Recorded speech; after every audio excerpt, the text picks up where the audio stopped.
ಧಾರಾಕಾರ ಮಳೆಗೆ ಪಾವಗಡ ರಸ್ತೆಗಳು ಜಲಾವೃತ. ಬಳ್ಳಾರಿ ರಸ್ತೆಯಲ್ಲಿ ವಾಹನ ಸವಾರರ ಪರದಾಟ.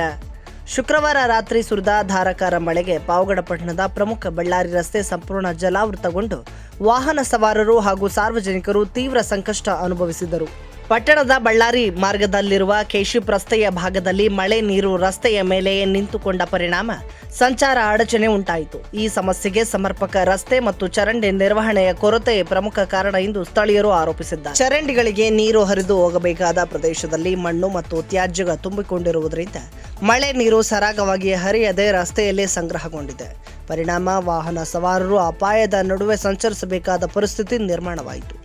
ಸ್ಥಳೀಯ ನಿವಾಸಿಗಳ ಪ್ರಕಾರ ಸ್ವಲ್ಪ ಪ್ರಮಾಣದಲ್ಲಿ ಮಳೆ ಬಂದರೂ ಈ ಭಾಗದಲ್ಲಿ ಸಮಸ್ಯೆ ಮರುಕಳಿಸುತ್ತಿದೆ. ಸಂಬಂಧಪಟ್ಟ ಅಧಿಕಾರಿಗಳ ನಿರ್ಲಕ್ಷ್ಯದಿಂದ ಸಾರ್ವಜನಿಕರು ತೊಂದರೆ ಅನುಭವಿಸುತ್ತಿದ್ದಾರೆ. ಈ ಕುರಿತು ಲೋಕೋಪಯೋಗಿ ಇಲಾಖೆ ಹಾಗೂ ಪುರಸಭೆ ಅಧಿಕಾರಿಗಳು ತಕ್ಷಣ ಗಮನ ಹರಿಸಿ ಚರಂಡಿಗಳ ಸ್ವಚ್ಛತೆ, ರಸ್ತೆ ನಿರ್ವಹಣೆ ಮತ್ತು ಶಾಶ್ವತ ಪರಿಹಾರ ಕ್ರಮಗಳನ್ನು ಕೈಗೊಳ್ಳಬೇಕೆಂದು ಸಾರ್ವಜನಿಕರು ಆಗ್ರಹಿಸಿದ್ದಾರೆ.